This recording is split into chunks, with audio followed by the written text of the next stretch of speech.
theatre, film, TV and more. Suzy Wrong reviews it all on Joy Drive with Em and Warren. Good afternoon, Suzy Wrong. Good afternoon, Warren. It's good to have you back. You know, you were talking earlier about the things that people have problems throwing away. Mm-hmm. Yeah, have you got something? I've got a problem with little jars of stuff in my fridge at the back of the fridge. Oh, yes. I know that problem very well.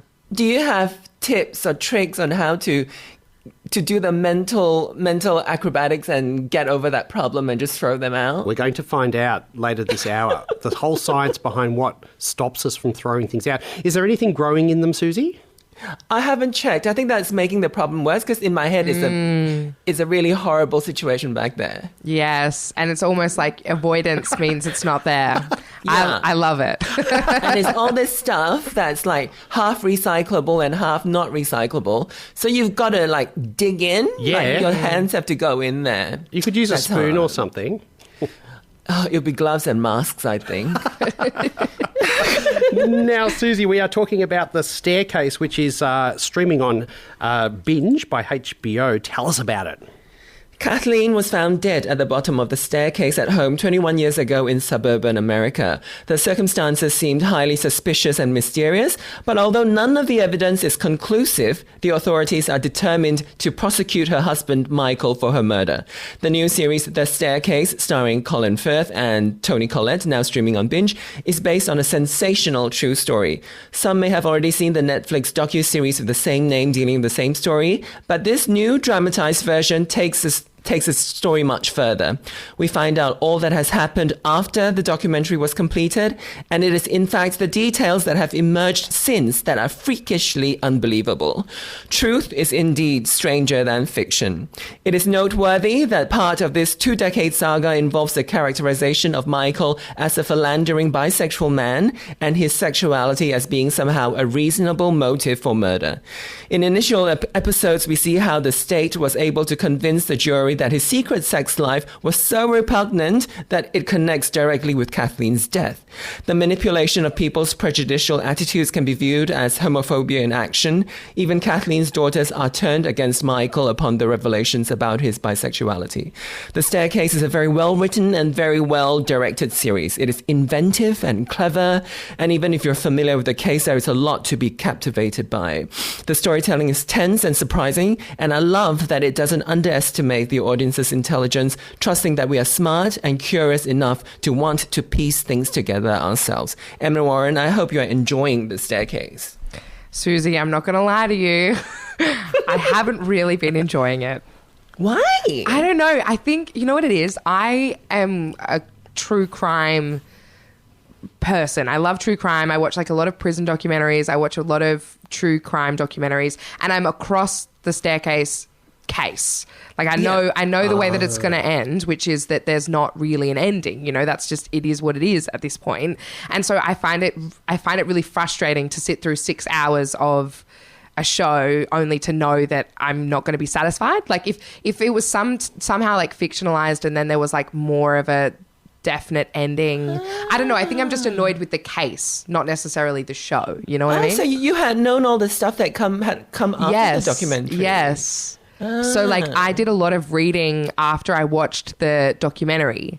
Right. And so, yeah. And I'm just... you're saturated with the Yes, story. exactly. So I think that for me kind of tainted this a little because it was kind of like, I know what's going to happen, you know? The owl thing in the last episode. Oh my God, spoiler alert. Don't. All I said was one word. Come on. I can say owl, surely. I've got to say, I loved those speculative scenes, though, that came in because I haven't seen it. I didn't know about the story beforehand, so I was watching it and I was thinking, oh, okay, he's innocent. And then I was thinking, why do we know that already? It kind of killed a little bit. But then when you see this other speculative scene, you think, oh, maybe he's not. Hang on, which one's right? I loved that. I loved the way that worked. And particularly the third one at the end, but I won't say what it contains. I mean, I've already said it, so. I like that. I found it really good. But Suzy, I think you're right too. The is it Parker Posey, the DA? Yeah. That plays the DA. I mean, she did that role really well, didn't she? And her disgust at the whole bisexuality, and she did a great job. Yeah, that was great. Like, she's always such a great performer in terms of like bordering on comedy. It was interesting that they hired her to play this role because there are no comedians in this show, but she sort of. Yeah, she kind of really drew attention to the absurdity of that character and what happened to that story. I do like the quality of doubt so much. Like, even at the end of the documentary, I was so undecided. And the beauty, I think, of this version was that it allowed you to flip around in your head with, oh, he's guilty 1 minute and he's not guilty. I think that's the pleasure of it. And obviously, because I didn't know what happened sort of the second half of the story, the revelations that are coming and still ongoing are so exciting to me. Yeah, I mean, this is the thing. It's kind of like the never-ending story. I will say about this particular show and version of the story, I guess, it is such a star-studded cast, isn't it? It's just great. Star after star after star. Every scene you're like, what? They got them? Yeah. Not that the performances are great. Exactly. I don't think Colin Firth was the right person at all. His accent I hate the was accent. so distracting. Oh, thank you, Suzy. I was thinking that the whole time. Accents are such a big thing for me. And if I can feel someone slipping, like literally hear someone slipping out of an accent, it really takes me out of the show or the movie or whatever I'm watching. Em, given that you research some, I've got a question for you if you can answer it, or maybe someone who has a legal mind who's listening can answer it as well, because I got a bit confused. Like the judge, concluded that, some of the expert testimony wasn't correct. And why wasn't he offered a retrial instead of this Alfred plea? Like, why wasn't he offered that? And I found that really confusing. And actually, in the show itself, I found that part of it was quite rushed, and I didn't get an understanding of what happened. Well, with a lot of the show, they kind of dump things very suddenly, and then much later there'll be an explanation. Have you noticed that's sort of the pattern of the way they plotted the plot? So maybe we'll find out later. But also this particular plea, yeah, you're right, we should have memorized this name, seems to be quite fairly common in recent times, like through the true crimes that we've heard. And yeah, that's interesting that it wasn't a retrial. I think they take the plea because it's much easier than the retrial. Oh, I see. Well, the other thing I found really... we're chatting to Suzy Wrong about The Staircase, which is currently streaming on Binge. Something else I found a little bit odd was, so Kathleen, played by Toni Collette, and because we were...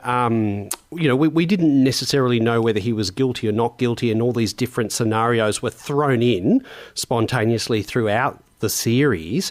I felt like she had to act as though, she had to be stressed in case, to show that he was guilty, but she also had to be the loving wife so that if he wasn't guilty, and she had to play out all different scenarios, whether he was guilty or not. I felt it was a bit mashed together. Yeah, her character was the most uncertain one, wasn't it?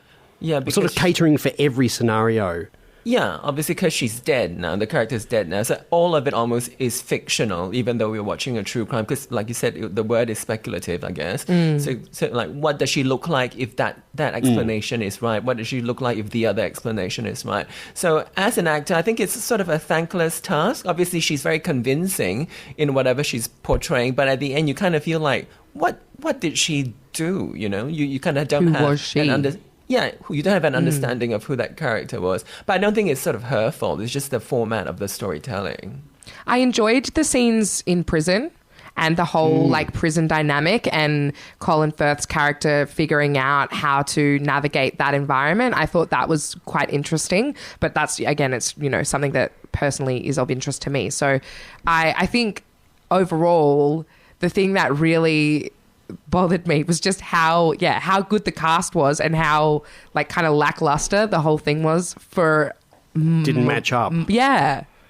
What did you think about, there's so many stories going on in it. I would have liked to have found out a little bit more about Michael's sisters, the ones that were quite religious on the side. I thought, there were a couple of times where I laughed at some of their the things that, Yeah. they said. And I would like to found out a little bit more what happened there. And Yeah, there are a ton of stories because they've got so many kids as well. And many of them have gone on so many tangents. And the prison stuff like that sort of romance that sort of happened or did not happen, that was also intriguing. And I always find that Juliette Binoche character, that woman who had edited the documentary Yep. and subsequently fell in love with him. That is also a thing that's always very curious to me about women who sort of fall for convicted criminals.